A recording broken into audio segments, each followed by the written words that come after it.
മാതാ അമൃതാനന്ദമയി മഠത്തിന്റെ നേതൃത്വത്തിലുള്ള അമൃതശ്രീ സ്വാശ്രയ സംഘങ്ങളിലെ വനിതകൾക്ക് വസ്ത്രങ്ങൾ വിതരണം ചെയ്തു. തിരുവനന്തപുരം ജില്ലയിൽ 4 ഇടങ്ങളിലായാണ് വസ്ത്രവിതരണം സംഘടിപ്പിച്ചത്. ചിറയൻകീഴ് താമരക്കുളം മാതാ അമൃതാനന്ദമയി ആശ്രമം, കഴക്കൂട്ടം ചന്തവിള, പാച്ചല്ലൂർ കയർ സഹകരണ സംഘം ഹാൾ, പൂന്തറം ശ്രീ ശാസ്താക്ഷേത്രം ഓഡിറ്റോറിയം എന്നിവിടങ്ങളിലായി 3000-ഓളം അമൃതശ്രീ അംഗങ്ങൾക്കാണ് സാരി വിതരണം ചെയ്തത്. മാതാ അമൃതാനന്ദമയി മഠം കൈമനം മഠാധിപതി സ്വാമി ശിവാമൃതാനന്ദപുരിയും മഠത്തിലെ ബ്രഹ്മചാരിണിമാരും വസ്ത്രവിതരണത്തിന് നേതൃത്വം നൽകി. ഇങ്ങനെ ഒരു അമ്മക്ക് ഈ ലോകത്ത് ഇതുവരെ ഉണ്ടായിട്ടില്ല അമ്മ. ഇനി ഉണ്ടാവുകയും വേണ്ട. എൻ്റെ അമ്മയെ ഞാൻ ഉയരോട് അമ്മച്ചിയുടെ അരിയെ വന്ന് ഞാൻ അനുഗ്രഹം വായിച്ച മോളാണ് ഞാൻ.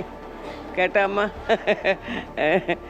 എല്ലാവർക്കും എല്ലാം വന്നവർക്കൊക്കെ ആശീർവാദവും അനുഗ്രഹവും കൊടുത്ത് രക്ഷിക്കണേ അമ്മച്ചി.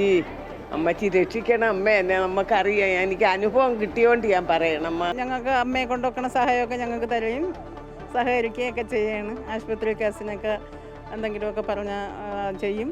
പിന്നെ ഡ്രസ്സ്, പിന്നെ വർഷത്തിലൊരു 1500 രൂപ അങ്ങനെയൊക്കെ നമുക്ക് കിട്ടുന്നുണ്ട്. ഈ 10 വർഷമായിട്ട് മുടങ്ങാതെ അമ്മ നമുക്ക് പിന്നെ സാമ്പത്തിക സഹായം തരുന്നുണ്ട്, ഭക്ഷ്യക്കിറ്റ് തരുന്നുണ്ട്, പിന്നെ വസ്ത്രദാനം തരുന്നുണ്ട്, പിന്നെ ആരോഗ്യപരമായിട്ടുള്ള പിന്നെ ഹോസ്പിറ്റൽ സഹായങ്ങൾ കിട്ടുന്നുണ്ട്.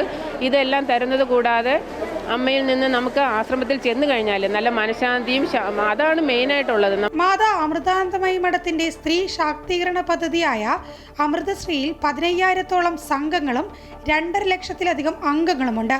എല്ലാ സംഘങ്ങൾക്കും പ്രവർത്തന മൂലധനവും വസ്ത്രവും മഠം നൽകി വരുന്നുണ്ട്. അമൃത ന്യൂസ്, തിരുവനന്തപുരം.